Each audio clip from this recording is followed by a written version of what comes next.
গুঞ্জনটা অবশেষে সত্যি হলো। বুমরাকে নিয়ে থাকার শঙ্কাটাই শেষ পর্যন্ত বিপদে ফেলল টিম ইন্ডিয়াকে। চ্যাম্পিয়ন্স ট্রফি শুরু হতে বাকি আছে আর মাত্র 1টি সপ্তাহ। আর টুর্নামেন্টের ঠিক আগ মুহূর্তে এসেই সবচেয়ে বড় ধাক্কাটা খেল রোহিত শর্মার দল। ইনজুরির কারণে ছিটকে গেলেন বর্তমান সময়ের নিঃসন্দেহে সবচেয়ে ভয়ঙ্কর পেসার জসপ্রীত বুমরা।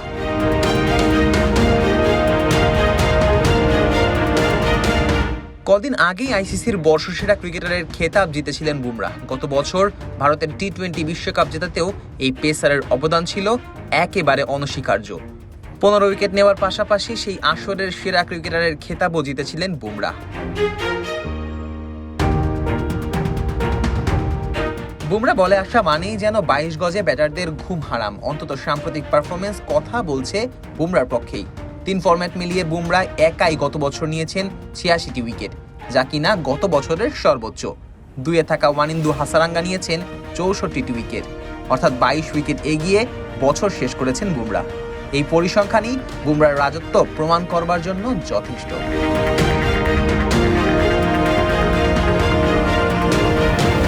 তবে চ্যাম্পিয়ন্স ট্রফিতে অবশ্য বুমরার এই সার্ভিস হাতছাড়া হচ্ছে ভারতের। বর্ডার গাভাস্কার ট্রফিতে স্বাগতিক অজিদের কাছে হেরে টেস্ট চ্যাম্পিয়নশিপের ফাইনালে ওঠার সুযোগ হারায় কোহলি রোহিতরা।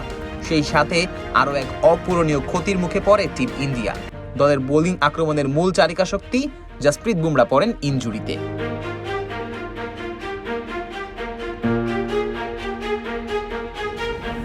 বুমরার বোলিং তোপে একের পর এক সাফল্যের দেখা পাওয়া ভারত ভুলে গিয়েছিল তার ওয়ার্কলোড ম্যানেজমেন্টের কথা, যার ফলাফল গিয়ে আসে বর্ডার গাভাস্কার ট্রফিতে অস্ট্রেলিয়ার বিপক্ষে খেলতে গিয়ে, যেখানে পিঠের পুরনো ইনজুরিটা আবারও দেখা দেয়, যার ফলে মাঠ থেকে দূরে সরে যেতে হয় বুমরাকে।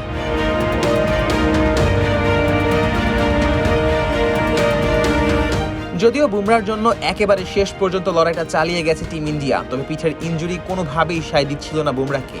কথা ছিল চলমান ইংল্যান্ডের সাথে সিরিজের শেষ ওয়ানডেতে আবারও মাঠে ফিরবেন বুমরা। তবে বুমরা আহমেদাবাদে না গিয়ে বেঙ্গালুরুর NCA-তে যাওয়ার খবরে না খেলার শঙ্কা আরও ঘনীভূত হয়। আর শেষ পর্যন্ত সেটাই সত্যি হলো। বুমরাকে ছাড়াই ঘোষণা করতে হলো চ্যাম্পিয়ন্স ট্রফির দল। তার জায়গায় দলের সুযোগ পেয়েছেন হর্ষিত রানা।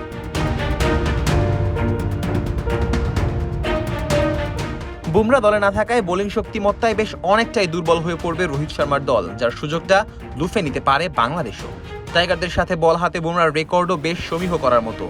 50 ওভারের ফরম্যাটে 5 ম্যাচ খেলেই বাংলাদেশের বিপক্ষে বুমরা তুলেছেন মোট 12টি উইকেট, অ্যাভারেজ 18 কম, বোলিং ইকোনমি প্রায় 4.4। আগামী 20 ফেব্রুয়ারি দুবাই ইন্টারন্যাশনাল স্টেডিয়ামে টিম ইন্ডিয়ার মুখোমুখি হবে লাল সবুজের বাংলাদেশ। আর সেখানেই বুমরা না থাকায় জয়ের সম্ভাবনা আরো খানিকটা বেড়ে গেল শান্ত বাহিনী। Nazmus Sakib, on field.